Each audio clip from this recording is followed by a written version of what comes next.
এই প্রশ্নটি অনেক গুরুত্বপূর্ণ, কারণ পরীক্ষায় এই ধরনের প্রশ্ন আমরা অনেকেই দেখে থাকি যে নিচের কোনটি নন ভোলাটাইল মেমোরি। দেখেন তো, SRAM, ROM, DRAM বা কোনোটি নয়, এটার উত্তর কোনটা হবে? আপনি এটার উত্তর করুন। যদি আপনি উত্তর না করতে পারেন সেক্ষেত্রে আমি বলছি, এখানে দেখেন নন ভোলাটাইল, এটার শব্দের অর্থ হচ্ছে অপরিবর্তনশীল।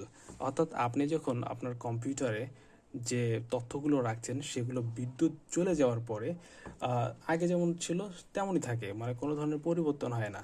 অর্থাৎ বিদ্যুতের সুইচ অফ করার পরও যে তথ্যগুলো পরিবর্তন হয় না বা যে মেমোরির তথ্যগুলো পরিবর্তন হয় না, সেটাই হচ্ছে non volatile memory.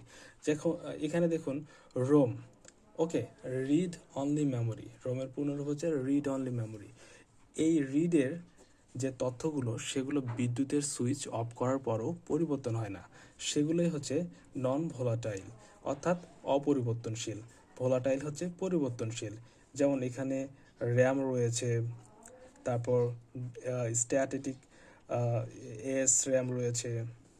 S RAM হচ্ছে স্ট্যাটিক স্ট্যাটিক র্যাম। আবার এখানে যদি আপনাকে বলি যে র্যামের পূর্ণরূপটা, র্যাম হচ্ছে র্যান্ডম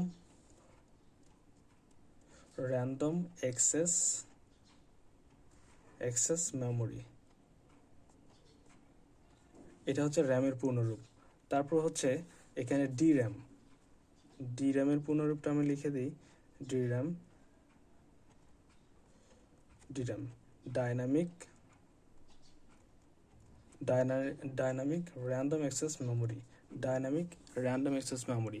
তাহলে আমরা জানলাম যে ভোলাটাইলগুলো যেগুলো হচ্ছে অপরিবর্তনশীল, অর্থাৎ নন ভোলাটাইল হচ্ছে যেগুলো অপরিবর্তনশীল, আর ভোলাটাইল শব্দের অর্থ হচ্ছে পরিবর্তনশীল।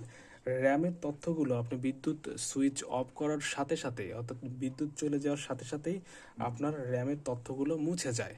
কিন্তু নন ভোলাটাইল অর্থাৎ রোমের তথ্যগুলো বিদ্যুৎ অফ করার পরও কোনো ধরনের পরিবর্তন হয় না, অর্থাৎ যেমন ছিল আগে সেই তথ্যগুলো বিদ্যুৎ চলে যাওয়ার পরও তেমনই থাকে, অর্থাৎ অপরিবর্তনশীল। অপরিবর্তনশীল হচ্ছে নন ভোলাটাইল, অপরিবর্তন হচ্ছে non volatile. Thank you so much.